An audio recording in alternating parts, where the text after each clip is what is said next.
everybody. My name is Eric McLeod. And I'm Chris Holden. And we're bringing you a whole different kind of Low Blow Radio podcast today, aren't we, Chris? This is different. We're at Eric's house. We just watched Dynamite because that was different on Saturday night, obviously. Yeah. So we figured we'll do this different as well this week. Totally. So thanks for watching if you're joining us. And if you are just joining us for the first time, let us know down in the comment section what you think of the show. For sure. If you prefer this format or whatever, too, if this is something different, it was fun to try something else out here. And yeah, let's give our blow-by-blow of AEW Dynamite. It's Saturday, August 22nd, just like Chris said here. And yeah, what did we kick off with tonight, Chris? Basketball. Yes, that's right. We were delayed by basketball. Unfortunately, 10 minutes of basketball does go about a half an hour. 10 minutes of the last 4 minutes of a game somehow. But they made up for it. AEW Dynamite kicked off with Private Party versus FTR. With a nice hot start. Yes. But the biggest news was FTR didn't come out alone. No, they did not. They had their new manager, Tully Blanchard. He's got a nice FTR jacket on anyway, even if he isn't their manager. Yes, he's definitely representing them. I mean, yes. Different than the obviously didn't say he was leaving Sean Spears at all or whatever, but yeah, here representing FTR, especially after all the incidents and stuff from Tag Team Appreciation Night last time on Dynamite. So yeah, I think pretty cool to see him out there. Parts 2 and 3 of the New Horsemen, perhaps. Quite possibly. Private Party were in control. FTR got him onto the floor, and they had a chat with Tully, and that kind of straightened them back around and got them back into the match. Yep. Yeah, they seemed to. It seemed to be a bit of back and forth. It was sort of the story going into this is obviously the flips versus fists kind of dynamic here.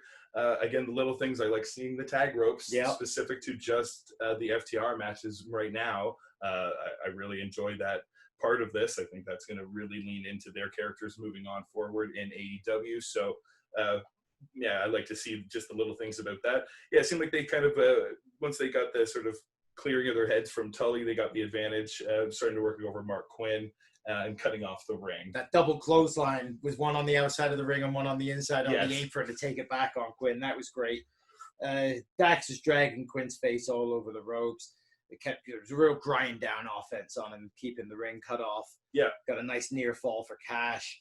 And then finally the hot tag happened. And a fired up Isaiah came jumping into the ring with his offense, forearms and drop kicks, and he got a nice couple of near falls as well. He certainly did. I think they were like we talked about a little bit with Private Party that like it's taken a little obviously this year for them to find their chemistry with all these new teams that maybe they've never had this much opportunity to wrestle with, especially on television. And I think this was certainly a match where they were able to find their own, especially against a team they hadn't wrestled at all. They were working pretty fast together, working pretty fluent, and then a pretty hot tag here from Isaiah to get the sort of overcoming the FTR a little bit. And then that led to the surprise tag in, right? That led to the near fall as well. Yeah, the shot tag over to Quinn again, the crossbody got to 2 count off of it. 3 successive near falls from Quinn. Nearly finished the match off. Yeah. All of those look pretty good as well. Dax got a near fall back. Cash hit a spine buster for a 2 count. That led into the Goodnight Express, and FTR are 6-0. Yeah. And are the number 1 ranked tag team, which will play into something else coming up for next week's show that we learn a little bit later. Yes, it certainly did. I think finally the rankings and that kind of thing becoming a very specific part of building to a title shot. And I think now they've built a year's worth of matches kind of deal, they have an excuse to kind of bring that in here. So no, I enjoyed seeing that. I enjoyed the exposure of Tully in this. He didn't interfere too much, just a bit with the advice. And then he did bring Cash away from a dive from Isaiah at one point, but yeah, just subtle sort of implications that he's helping out FTR here, and he was a difference maker. Yeah. He was definitely a difference maker, but not to the. I don't think he was the reason they won the match. Difference. No. But he made, he helped him out. He gave him some advice. He yank out of the way, as you said. Absolutely. It was a hard-fought victory for FTR. They always leave Private Party looking like a solid tag team. Yeah. So, once again, they had a good victory, a good showing in defeat. No losers, per se, in this match. So. I could certainly agree with that. Coming up next, we had John Moxley with a quick promo cutting against obviously the man he's taking on at All Out, not John Moxley, but MJF. And confirming that Renee Young is coming to AEW. Oh yes, of course, AEW confirmed. She was finally mentioned in a promo. He does have a wife out there. That's right. John Moxley has a wife. Not Yep. that's the things we're learning about the character here. But letting MJF know that maybe one day he will be a man. Maybe 25 years from now in AEW, and he thinks that time maybe will come for MJF, but that time is maybe not so now. He may be the man to pull him out of his mother's basement, get him to lose his virginity, but it may not be here against John Moxley to take his AEW title. Nice promo. Good work is typical for Mox. Yeah, he does it really good in that, like, doesn't always have to be the in-ring promo. They've done a real good job with his package work to get that kind of character over. So, I guess you missed this quick. Coming back from the commercial break after that, we did have a quick MJF promo as well, where he was in his neck brace. He had his full cronies of all his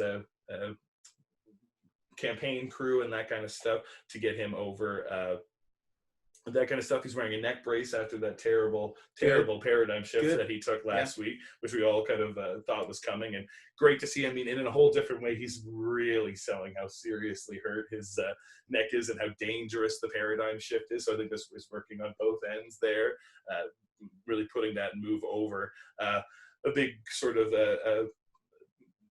mark out for me, because I recognized the wrestler there that they used as his lawyer, which was Mark Sterling. He's on the one other podcast that I listened to, but he did a really good job kind of promo as his sort of lawyer, saying that there was injuries suffered here. Moxley's going to have to pay. They have a petition ready to get the paradigm shift banned, and if Moxley doesn't sign, he's going to get sued. It's about time.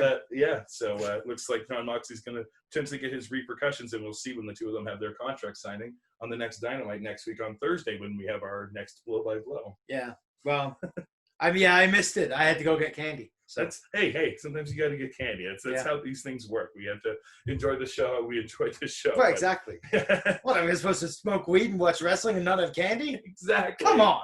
You gotta. I'm McMahon, flesh and blood. I can't. Cheers. The next up, the match, we had the Lucha Brothers teaming with the Butcher of the Blade.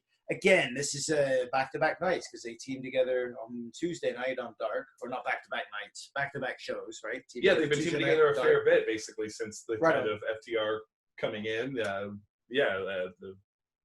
kind of working together with Lucha Bros and Butcher and the Blade here.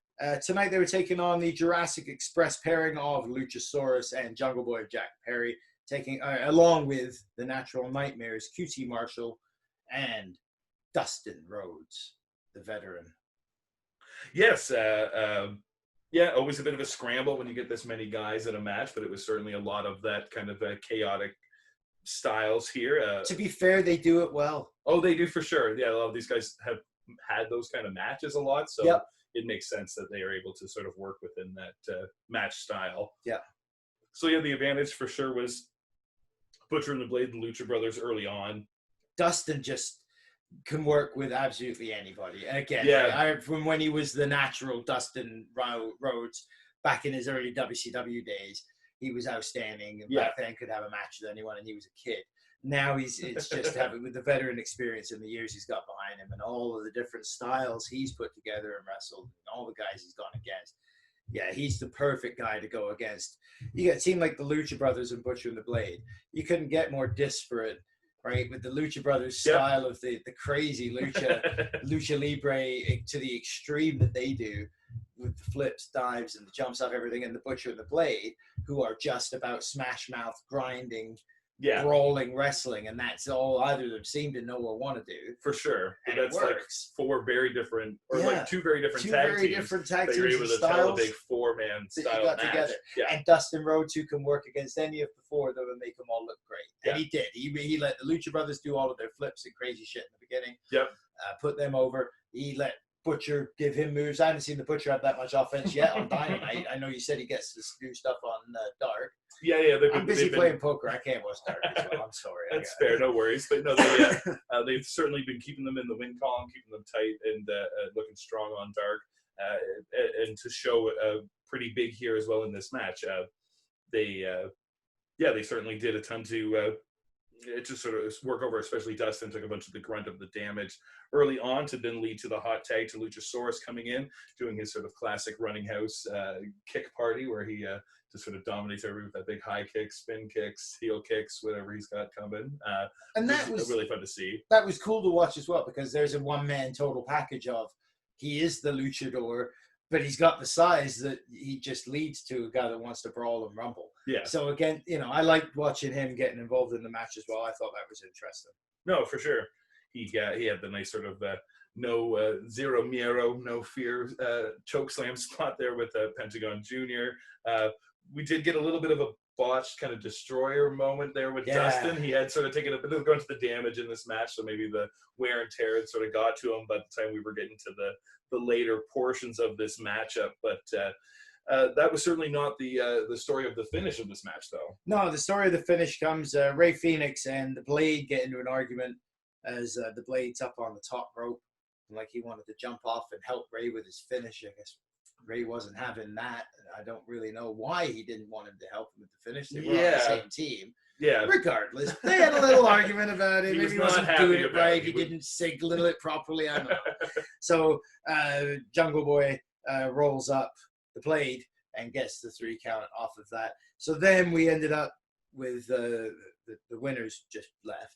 And it was the losers standing around, and the 4 of them got into a shoving match until they were joined by Eddie Kingston. Yes, big surprise. We kind of thought at first it was going to be, Lucha Bros versus Butcher and the Blade instead, kind of going in that feud sense. But Eddie comes out. You think maybe he's going to try and choose teams, but instead he's just trying to calm the grounds between all these guys, puts them all over about their strengths here in AEW and telling them, you have so much more potential here, and maybe come listen to me a little bit, and I can maybe give you the right advice. And I think this is a really, really interesting place for Eddie Kingston, and cool to see where this story is going to go. Yeah, I really like the way that he came and sold their independent careers, how he knew them. Yeah, I learned more about someone caring about the Butcher and the Blade tonight than I think I've heard since they debuted, when JR asked who the hell are these guys. Right. And I had Excalibur loosely tell me, well, they're wrestlers. I do know that. he put some character behind it. He told me. True, yeah. The Butcher is one of the toughest guys in this place. Act like it. Yeah. Blade, I've wrestled with you, against you on the road for years. Like, well, good. I know some more about these guys. For sure. So I thought it was a great spot, and I really do think I am loving the way, at least right now. They can prove me wrong down the road, but right now I'm loving the factions and the number of groups, and the fact that everyone sees some strength in numbers. Yeah. Because there's logic behind that. If everybody else is joining a team or a group and has 3 or 4 friends with them, and I'm a solo fighter, I'm a lone wolf, I need a few buddies here. Yeah. Kingston's thinking like a champion, and he's gone and found himself 4 buddies, 2 ready-made tag teams to join together with him and merge with. For sure. So, yeah. Genius. Genius, yeah, for sure. I think weren't sure what to do with Eddie after the sort of loss to Cody to the TNT title.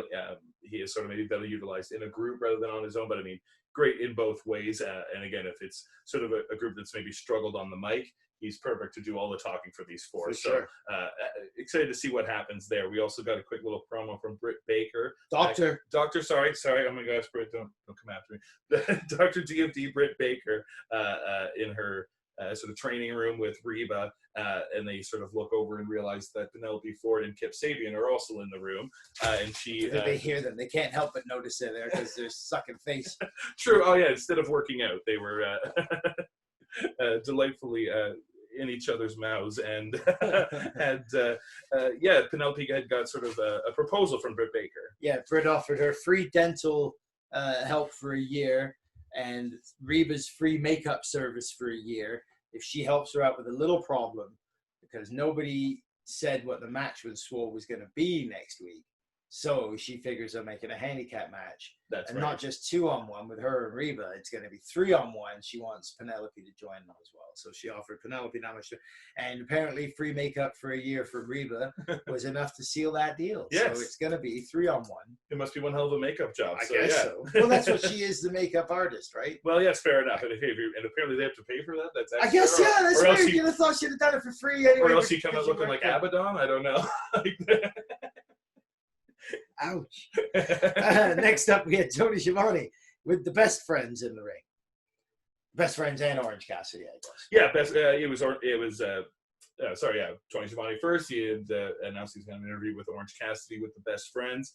They all kind of come out. He starts congratulating him on his big win over Chris Jericho Biggest last win week. of his career, Absolutely. Unquestionably. And he just sort of is nonchalantly He arm on Tony Schiavone. He doesn't really want to answer these questions. And how quickly are we interrupted by the music of Chris Jericho? It's pretty quick. Came out in one of his old Y2J jackets, I swear to God.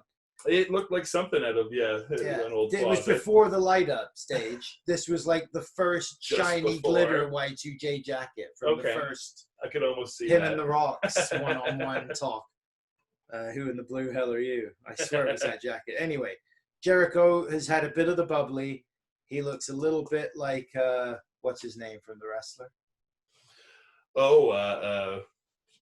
Mickey Rourke. Mickey Rourke. Looks a little bit like Mickey Rourke from the wrestler. He is looking a little disheveled at this moment, for sure. He's definitely taking this loss and trying to take it with grace. Congratulating Orange when he can. Congratulating. Well, he's obviously taking it hard. For a week, he has been hitting it hard. So he's come out with a half a bottle of champagne, and he's congratulating Orange, and he's going to give him a toast. But before we get to the toast, he's going to challenge him to the rubber match because they're one-on-one now. Yeah. Which we kind of called this, right? We did, but we weren't sure. I thought I was predicting a trilogy at first, and then you had given a really good argument about it just being a too often a trilogy maybe down the road, but a win apiece was doing both of them fine and the story fine. But I think with all it being so close, a trilogy makes a little bit more sense here, and that's definitely where we were going here. And not just any match. No, not just any match. We are getting another one of the creative juices from Chris Jericho's lovely mind here, and we are getting the Mimosa Mayhem match, which is the combination of course, a little bit of the bubbly and Orange Cassidy. From the same man who brought us the ladder match for the Money in the Bank. That's how he touted this. True. Yeah. Look, he's going to bring us in. And the only way to win is pinfall or submission, or toss your opponent into an 80-gallon vat of mimosa at ringside.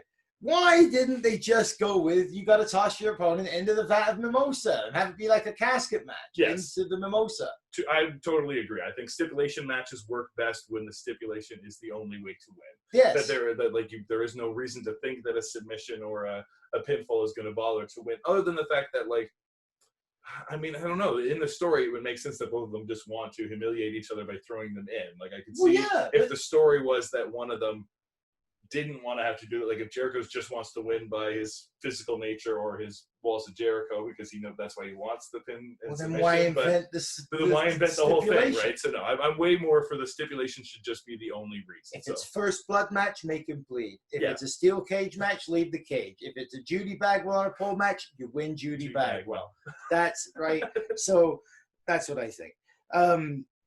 But yeah, they're gonna do this next week, I guess. At All Out. At All Out, we got the traditional thumbs up from Orange Cassidy. Yeah, and he was real lackadaisical or real enthusiastic. Oh, the enthusiastic, the rousing thumbs up, JR. as JR said. And but then Jericho got ready for his toast, and he decided he needed to bring his inner circle members out to help him with this toast. Called the rest of the boys out. They all came out with their bottles of bits of the bubbly. And they tried to drown Orange in champagne, basically. Yeah, pretty much. That's what this was. They were hanging him upside down after the big beatdown, just pouring champagne down his throat and in his mouth. He was certainly looking like quite the beaten mess here. Reminded me of the Punk angle with Jericho, except a lot more booze. Yeah. And he drank a lot more of it. Right? Seemed that way, yeah. So, so you could always draw comparisons to some of his older stuff, but I think a trilogy is interesting right now for Jericho and Orange, and we'll finally conclude the story. It's where you have to have the third match if you're gonna have them all out, and you have to. They got to kind of go against each other because you don't have enough time to build to a match against anybody else. Yeah, right. Totally. So, I suppose unless you were going to do a 3-way, 6-man tag match, but this makes more sense. I guess I'm more curious on who gets the win. If it kind of, in my mind, it has to go to Orange. Otherwise, Well, what's the funnier? Who is funnier in the vat of orange juice? It's Jericho, right? Jericho, Like that's that, and so in my mind, that's who loses this match, unless the idea that you have the pinfall and submission is the fact that Orange submits and then Jericho gets put in the bag. Like you get best of both worlds way of booking it, but I still prefer a stipulation being the way to win. Agreed, and Orange dumping. But if it's so big that they put the whole inner circle in there or something like that, maybe that is the spot they're actually trying to go for, but they can't book it that way. Like, I mean, the big 80-gallon vat, I don't know how big that's really going to look. I'm terrible with.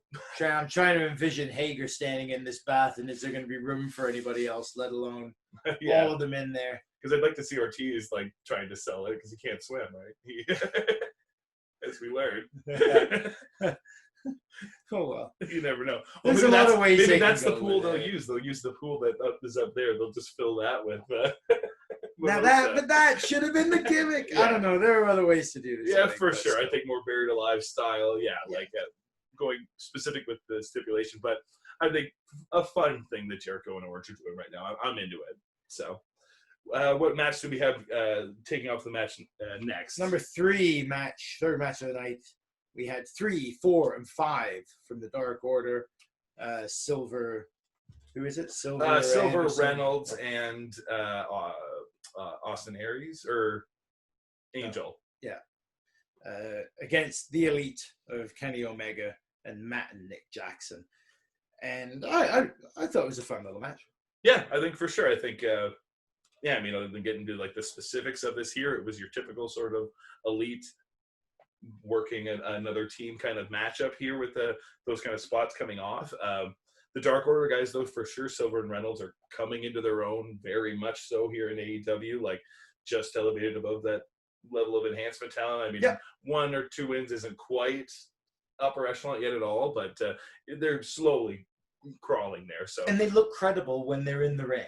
For sure, like they're getting more moves, more offense off, and it looks better. So this was a credible match. Yeah, right? And they were finding the opportunities too, because it seemed like Kenny would get a little overconfident and stuff, and try to like think he really had the advantage, and all of a sudden they would take advantage of that situation. And that was kind of the start of the match. The Elite started off; the Bucks were fast and furious as usual. Then Kenny got over aggressive, and in doing too much, trying to take on all 3 members of the Dark Order at once. He winds up getting triple teamed, taken to the outside. They keep triple teaming him. Yeah. And the Bucks have to kind of come to his rescue.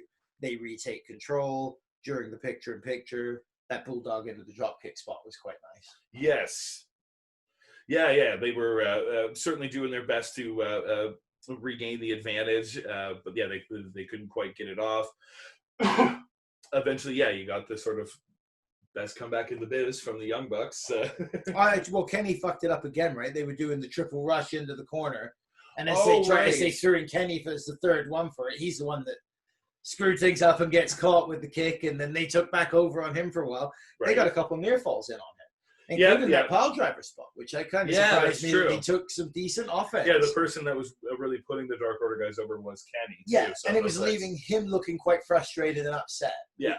Which led into the story at the end of the match. It was, again, the Bucks come back, take a pile driver. Or the pile driver with Matt on the neck. That was pretty cool. That's right. They had reversed it. It seemed like they were going for the Indie Taker. And then, they had reversed it. Got both of them up into tombstones. Tombstone 1, and then ended up Tombstone pile driving the other on top of each other. So, Silver and Reynolds looking really strong. Aries or Austin as well, like really in the fight here. A lot of big knees and kick spots from him. So Kenny was getting frustrated. He breaks the count up after that.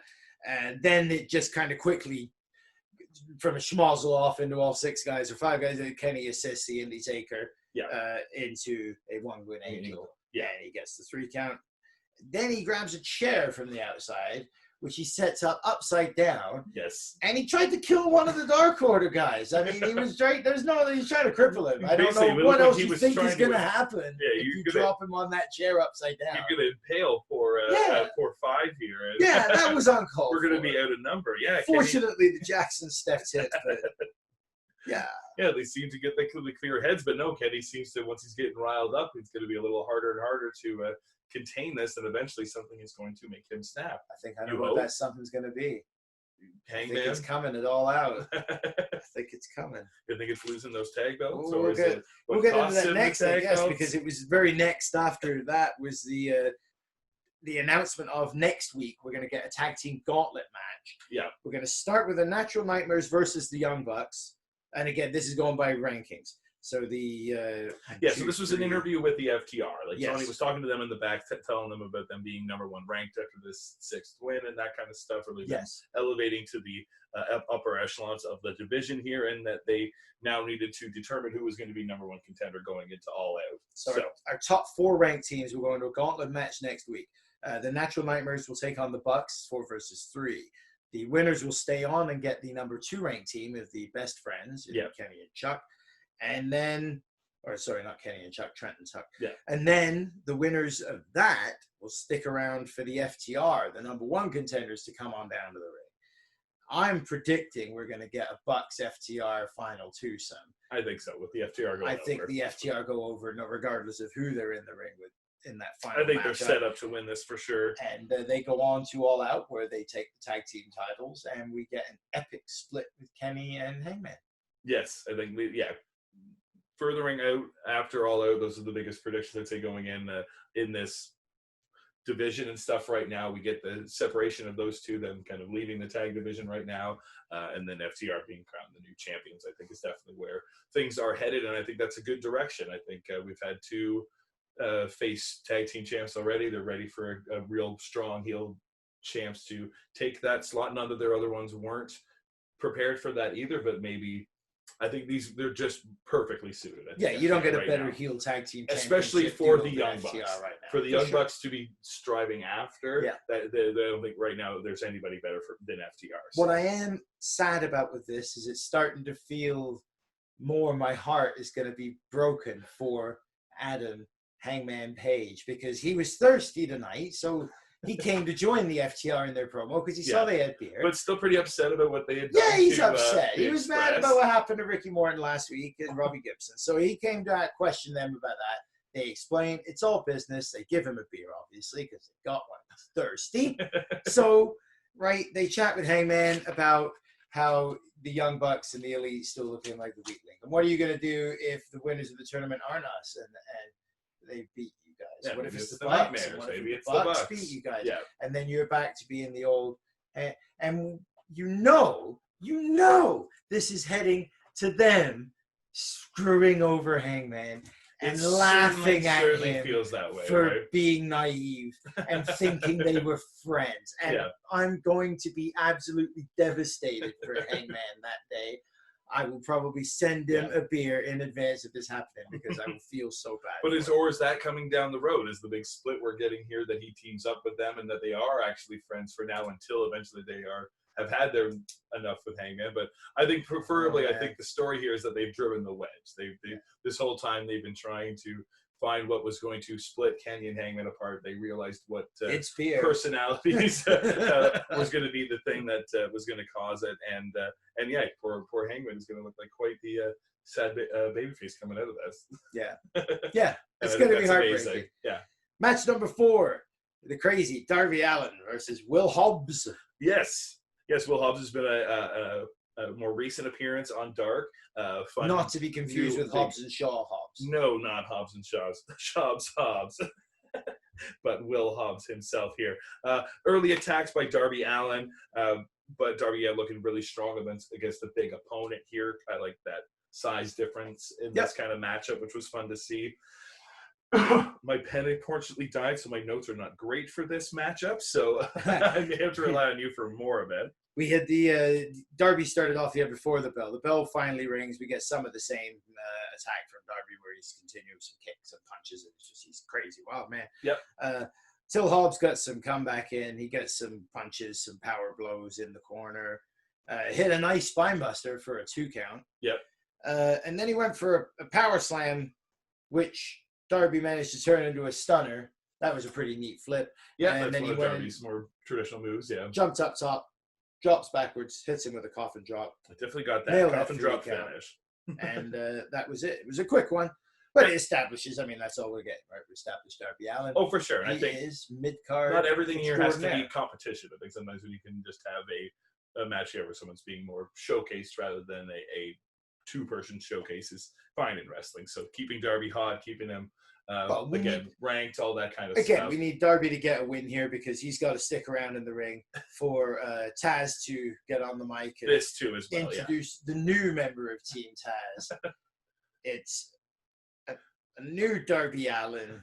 A much better looking, cooler, and Ricky Allen comes out. Darby Starks, I thought. It's just Ricky, yeah. I thought it was Darby Starks. I couldn't tell. Ricky Starks in full Darby Allin face and costume and skateboard in hand and everything. He comes down and he starts basically, I'm Darby Allin, I'm too cool, I'm an emo, and I'm this and that. And while he's getting the Darby all riled up and getting him upset, Brian Cage whacks him from behind with the fuck the world title to the back of the skull and knocks Darby down.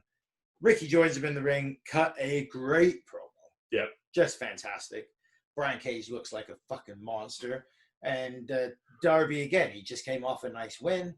Saying that he got beaten up in a 2-on-1. He doesn't look weak or feeble. He looked like he got beaten up by two guys. Yeah, for sure.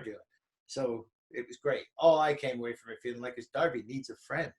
Like, someone's got to start coming out and saving him, and because we need some tag team matches with these guys. So, yeah, I think that'd be fun to see Ricky and Cage team up, and then who ends up being Darby's friend. I mean, Moxley so far, I guess, has been his friend. Saved him the last time. Moxley's been kind of busy right now, but yeah, you could get away with doing that. I don't know if Joey Janela fits the bill. Joey's busy with Sunny Kiss. They're a tag team already, right? That's true, yeah. But though you got so many six-man little faction-y things. Maybe true, this maybe is he their joins faction. with them. Maybe. I don't know if I see the three of them together. I don't know. Darby feels like such an enigma on his own. It's hard to think of, other than it being like the complete opposite. Like if Colt wasn't doing the Dark Order stuff, I would do like Colt Cabana. Like, but that might be where Moxley fits, though, is the other he's a lone wolf character. Exactly. Darby's a lone wolf character. Kind of like you get the two lone you wolves bring now, Warhorse back in or something like that. I don't know. Yeah, actually, that might be a fit for him if he was to sign a contract, right? Something like that. Then we went for a smoke when we came back in. The NWA Women's fucking Champion, Thunder Rosa, was on my television, your television. Yes. With the NWA title on her shoulder on AEW. Yes, this was a great, awesome pop to see. And with the title, which is cool. I mean, her and she had some back and forth on Twitter recently, so it certainly seemed like most of the other NWA talent, they were looking for other places to work and that kind of stuff right now. And I was thinking that we were going to maybe get Thunder Rosa over here, especially a big name in women's division, people know, and that kind of stuff, and to bring her in like this. But yeah, to bring her in with that title was a big shock and a big moment, I thought, to see. She challenged Shida to a match at All Out. And apparently it's just for the AEW Women's Championship. This didn't seem to be a title for title match, or at least not yet. No. But right now, positioned that she's challenging for the AEW Women's, I want that belt. Yeah.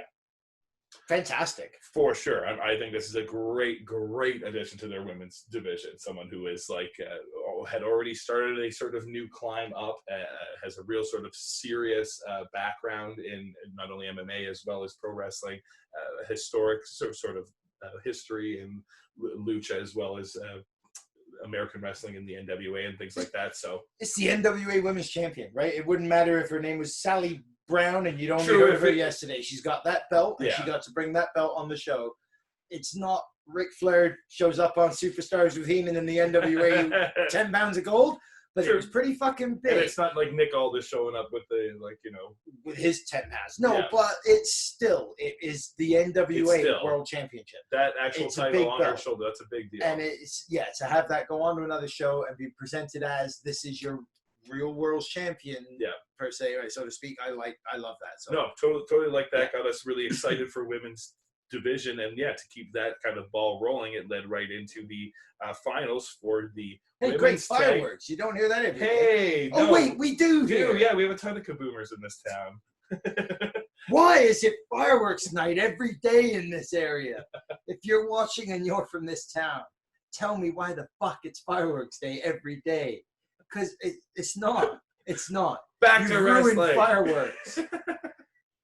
Back to wrestling. Anyway, we were talking about the women's tag team tournament finals. That's right. Deadly draw.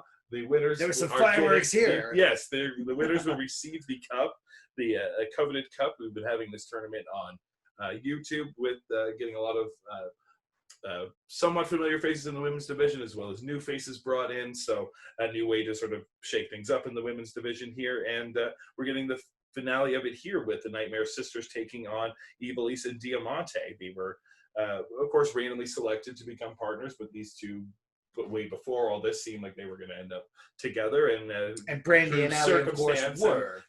All that kind of stuff. They did end up together in this whole tournament here. Started off with Brandy and Eva.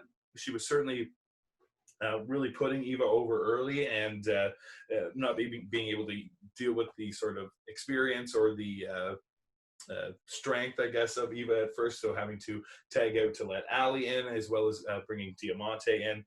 And then it just seemed like Allie was trying to get the advantage over Diamante for a good chunk of the match after that point. She worked over Diamante up and through the picture-in-picture, coming back all the way through the picture-in-picture. Yeah. Stomps, punches, and various slaps and chops in the corner. Mm-hmm. And then Allie, eventually Diamante got the sort of release from that, tagging in Ivelisse for the comeback a little bit, which also brought Brandy in. Couldn't quite get enough offense off there. Allie did get a close call with the rabbit hole elbow drop finish that she has, but they were able to stop that 3 count there. We also got some interference of QT Marshall, which was a bit of a distraction for Brandy, which managed to get her sort of tossed out of the ring, which left Allie sort of up to her own defenses against Ivelisse and Diamante here, and they certainly took advantage of that situation. Yeah, stunner and a snap roll up for 3, and that was the end. Yeah. So I see why, at this point, why they put the tournament on YouTube and saved the finals for Dynamite. This was a match we could have seen on any week of Dynamite. Yeah. And it would never have been out of place in any of the last 3 weeks without a tournament. Right, yeah. This way, you've given the girls some additional build without taking that time away that you needed for other stuff on television. Yeah. You've added these cups in, which you can do next year, and you can run it as on Dynamite next year. Yeah. Right. And so I firmly behind it now, because of after knowing how it rolled out, who was in it, how you played it down. I don't have a problem with the way they did this at all. I think it was the best way to do it. Yeah, I think for sure. We're just trying to utilize. You've elevated a regular television match and made it something more than what it actually was. Even if in the long run you were just trying to get a few more recognizable names and stuff like that. Diamante was something that she was slowly rising. She got that match against Shida. But again, you don't build this whole tournament around something like that. But the outcome now is she's a much more familiar name going out of this. Ivelisse also coming onto that as well. But the other sort of stories they were able to tell in the tournament were utilized as well. Britt Baker cost Big Swole and Little Swole their match last week, so they weren't able to continue. They still looked strong as a tag team. They just happened to get caught in that kind of situation. So, no, I think they did what they could with bringing in some other women. They didn't even utilize all their women's roster, which is crazy. Like, there were some other enhancement women that didn't even participate in this tournament specifically, so it could have been even longer. So I think, doing what they could to now trying to re-elevate the division. We now have a few more familiar faces, so that when Britt's finally healthy and, she comes back, we have another big name to start getting more matches and that kind of stuff. You can bring Shida back in, start bringing in Thunder Rosa, stuff like that. It's the momentum's starting to bring back. Hopefully Chris Statlander is ready by the end of the year from her injury and stuff like that. The momentum will come back. They happen to just get kicked in the teeth a little here, and they start to really wonder at that point, where is Tessa Blanchard going to land? Because it does start to become more interesting. Is she going to be in this landscape, or is she going to be in WWE? If she's going to be somewhere. There's no way she's left on the side. If they can make it viable, and it makes it more of an interest for her to come in, because other than that, they just bring her in to do the same story of her fighting in the men's division, right? You want her to come in and fight your females, right? Yeah. But you want to have a good enough division so it doesn't seem like she just Charlotte Flairs Exactly. everybody. So it's got to be where she's comparable. So I think, I think it's time will tell with the women's division, but I think I'm hoping this is the momentum going in the right direction.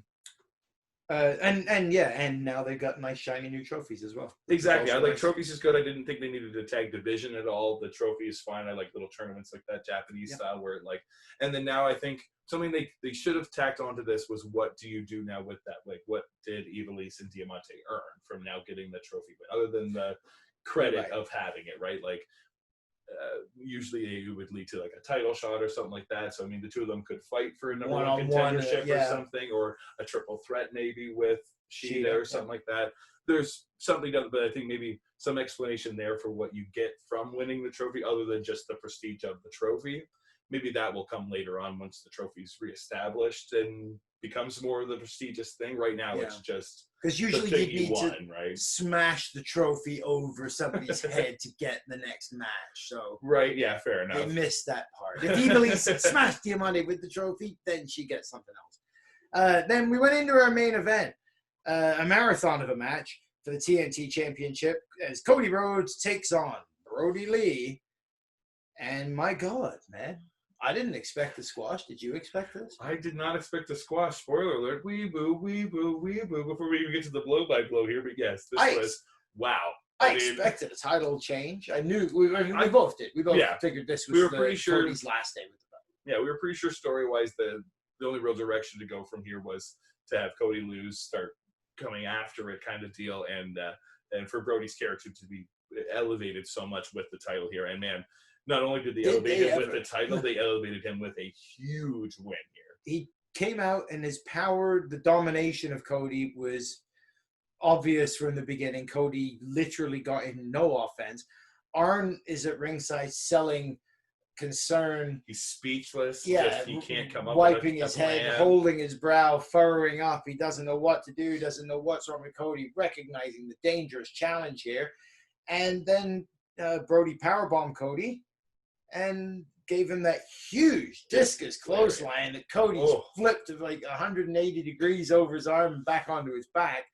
And that was a 3 count, and that was that. A 1, he just stared down the camera, 1, 2, 3. Right at that moment where you think we're getting that kick out, and then it's that slow work comeback from Cody in this type of match or whatever. Like he's overcome that little bit of offense at first, and then now he's going to try to work his way back in, that sort of hard to kill style that he kind of has. But man, no, tonight easy to beat up and easy to kill. Yeah, Brody Lee just put away a guy who's looked really strong for the last couple of weeks, putting other guys over and looking like a guy totally clean. Yeah, absolutely, totally clean. No interference with the Dark Order. They were nowhere. Not even a ringside. Not even distractions.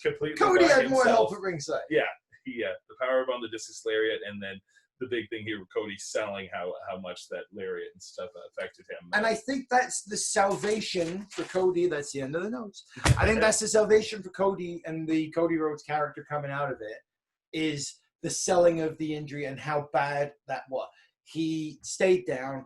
They bring the stretcher out. He has to be put on that 6-7 guys.